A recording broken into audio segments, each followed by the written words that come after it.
Done है। Please sir. तो इस सेशन को मैं शुरू करता हूं। एक बहुत इंपॉर्टेंट एक बात जो हमको समझनी होगी इस सेशन को आगे बढ़ाने से पहले। हमारा जो भी एजुकेशन सिस्टम है या जो भी बचपन से आज तक हमारी कंडीशनिंग हुई है, वो पूरा फोकस सिर्फ एक ही चीज के ऊपर है, वो है कि पैसा कमाओ। सब एग्री करते हैं इस बात से? तो पैसा कमाने पे तो सबका फोकस है, लेकिन कुछ ऐसा है जो इससे बहुत इंपॉर्टेंट है, उस पर किसी का फोकस नहीं है। पैसा कमाने से भी ज्यादा जो इंपॉर्टेंट है वो है कि आपने कितना पैसा बचाया। इंपॉर्टेंट है या नहीं है लॉन्ग टर्म में?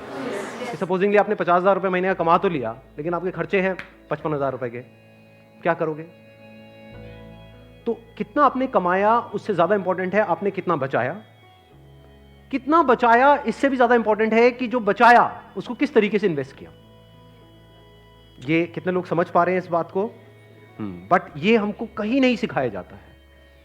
स्कूल्स में, कॉलेजेस में, घर पे भी इसकी इतनी बात नहीं होती है कि पैसे को इन्वेस्ट कैसे करना है, स्मार्टली कैसे इन्वेस्ट करना है।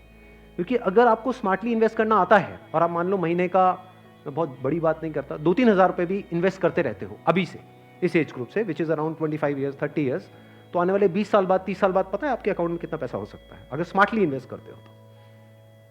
करोड़ों रुपए हो सकते हैं। तो this topic today is extremely important, चाहे आप मेल हो चाहे फीमेल हो। और जरूरी नहीं है ये उन्हीं लोगों के लिए है जिनकी एज ग्रुप 25 साल है, 30 साल है, 35 साल है, क्योंकि इन बातों को सीखना एक्चुअल में जरूरी है at as young of age as possible. यानी अगर आपकी एज 18-19 साल, 20 साल भी है, जो लोग कैमरे में देख रहे हैं उनको मैं बोलता हूँ, जो वीडियो में देख रहे हैं, कि अगर आपकी एज 18-19 साल है, 20 साल है, तब भी आपके लिए सेशन बहुत इंपॉर्टेंट है, इनफैक्ट ज्यादा इंपॉर्टेंट है। और मेरे को आइडिया कहाँ से आया ये सेशन करने का? मेरे एक फ्रेंड है, मेरी वैसे उनसे बातचीत हो रही, उन्होंने मेरे से पूछा कि यार मेरे पास में कुछ फंड पड़ा हुआ है, मुझे क्या करना चाहिए, उसको कहाँ इन्वेस्ट करना चाहिए, कुछ आइडियाज हैं आपके पास? नहीं, उन्होंने मुझसे पूछा, आप क्यों बीच में टांग अड़ा रहे हैं? सीधा ही म्यूचुअल फंड। तो उन्होंने मेरे से पूछा, तो मैंने ये नहीं कहा जो इन्होंने कहा, मैंने सबसे पहले उनसे ये पूछा, मैंने कहा आपने क्या किया हुआ उस पैसे का और कितना पैसा आपने जोड़ा हुआ है? उन्होंने बताया मेरे अकाउंट में अराउंड 4-5 लाख रुपए पड़ा हुआ है। मैंने कहा अकाउंट में मतलब? कहते savings account. And it's a huge blunder. और आप में से भी बहुत सारे लोगों के अकाउंट में पैसा पड़ा होगा। कितने ऐसे हैं यहां पर? सेविंग अकाउंट में इंटरेस्ट कितना है पता है? 3%, 3.5%। इन्फ्लेशन कितनी है? इन्फ्लेशन पता है ना हम सबको क्या है? मान लो आज हम पेट्रोल खरीदते हैं, कितने का है पेट्रोल? कितने रुपए लीटर है? 73। ये आज से 20 साल पहले कितने का था? 20-25 रुपए का। तो 25 रुपए से बढ़ करके आज कहां हो गया है? 73 पे पहुंच गया। तो ऑलमोस्ट 3 गुना बढ़ गया है। तो अगर वो पैसा आपके सेविंग अकाउंट में पड़ा होता तो क्या वो 3 गुना बढ़ जाता? तो आप लॉस में हो। समझ गए? इन्फ्लेशन का जो रेट है अप्रोक्सीमेटली आप कह सकते हो 6% के आसपास मान लेते हैं, वो वेरी करता रहता है। बट अगर 6% इन्फ्लेशन है और 3% आप अर्न कर रहे हो उस पैसे पे, तो आप कमा नहीं रहे हो, आप गंवा रहे हो, क्योंकि उस पैसे की वैल्यू कम होती चली जा रही है और आप खुश हो रहे हो कि मैं पैसा जोड़ रहा हूं। आप जोड़ नहीं रहे हो, आप बेवकूफी कर रहे हो। तो इस तरह की कुछ चीजें हैं जो हमको सीखनी बहुत जरूरी है। और जैसे मैंने उनको ये बात बोली तो it was a surprise for him. मैंने कहा ये पैसा सेविंग्स में क्यों पड़ा है, इसकी एफडी क्यों नहीं कराई? क्योंकि एफडी में एटलीस्ट 7% इंटरेस्ट है। कहता मैंने कभी सोचा ही नहीं ऐसे, मेरे को किसी ने बताया ही नहीं इसके बारे में, कभी सिखाया ही नहीं। और ये कोई छोटी प्रॉब्लम नहीं, बहुत बड़ी प्रॉब्लम है। मैंने कुछ कैलकुलेशंस करी, फिर उनको मैंने बताया। मैंने कहा अगर सिर्फ इतना सा स्टेप हमने उठा लिया ना, इतना सा जो कुछ भी नहीं है, कुछ घंटे का है, कि जो सेविंग में पड़ा है उसकी एफडी करानी है। एफडी भी अलग अलग ड्यूरेशन की करा दी। कुछ जो हमको पता है कि अभी इमीडिएटली काम नहीं आना है, उसकी मान लो 3 साल की करा दी। कुछ लगता है इमीडिएटली काम आना, तो 6 महीने की एफडी करा दी। अगर इतना सा भी हमने स्टेप उठा लिया तो अगले आने वाले 20 साल बाद कितने का फर्क पड़ जाएगा? Any idea? लाखों रुपए का फर्क पड़ेगा। कम से कम 20 लाख रुपए का फर्क पड़ेगा आने वाले 20 से 25 साल में। तो मैंने कहा वो जब 20-25 लाख आएंगे, अब ये करोगे तो हो ही आप, जो मैंने बताया है, तो उसमें से कुछ थोड़ा इधर भी दे देना भाई। आपने कितना पैसा कमाया उससे इंपॉर्टेंट क्या है? कितना बचाया। अब पैसे को बचाते कैसे हैं? पैसे को बचाना मतलब हम क्या समझते हैं? खर्चे कम करो, बस ये तो हमको समझ आता है कि सब्जी वाले से लड़ते रहो, रिक्शे वाला 10 रुपए नहीं भैया 8 रुपए ही दूंगी मैं तो, बचा लो 2 रुपए। इसकी मैं बात नहीं कर रहा हूं, मैं बात कर रहा हूं थोड़ी बड़ी गेम की, जहां पे हम कुछ बेवकूफ़ों वाले स्टेप्स उठाते हैं और अपना करोड़ों का नुकसान कर बैठते हैं। मैं 2-3 रुपए की 5 रुपए की बात नहीं कर रहा हूं।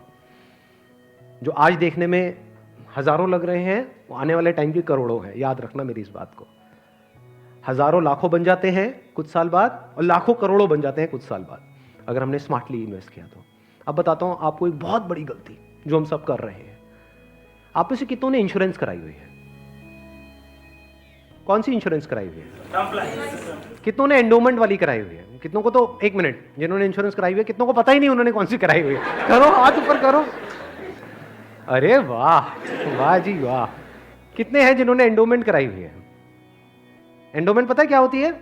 कि आपने हर साल का इतना एक एक्स अमाउंट दिया, मानो 20-30 हज़ार रुपए दिया, और 10 साल बाद 20 साल बाद आपको इतने लाख रुपए मिल जाएगा। उसको एंडोमेंट बोलते हैं। वही कराइए, इसमें हाँ वही कराई है सर।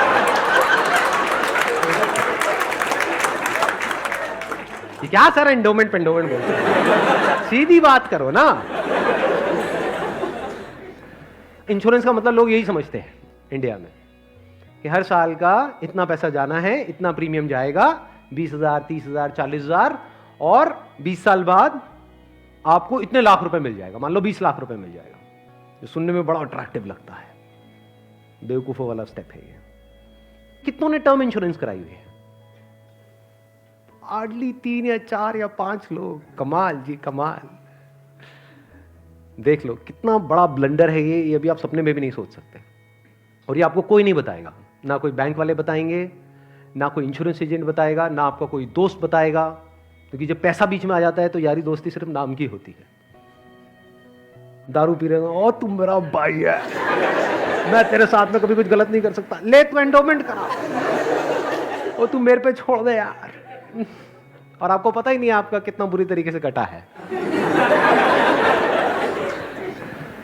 तो अब ध्यान से समझना, ये जो टर्म इंश्योरेंस है ये आपको कराने के लिए कोई नहीं बोलेगा।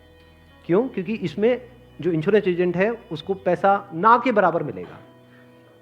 जो एंडोमेंट प्लान्स होते हैं, जो यूलिप्स होते हैं, उसमें उनको अच्छा खासा कमीशन मिलता है, कुछ केसेस में 30% तक भी मिलता है।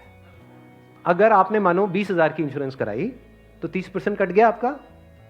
आपका कट नहीं गया है, पैसा आपका कट गया है। 6,000 रुपए गया। अगर 6,000 रुपए वैसे कहीं पे खो जाते हैं या नहीं मिलते हैं या कोई लेकर के आपसे भाग जाता है, कितने दिन तक टेंशन रहती है? मजे की बात क्या है, आपको पता ही नहीं है कि आपके साथ क्या हुआ है। ये जो टर्म इंश्योरेंस होती है इसमें ना के बराबर कटता है। इसमें बस एक पॉइंट होता है जिसको सुनते ही आप लोगों को झटका लगेगा, जिनका कन्वेंशनल माइंडसेट है।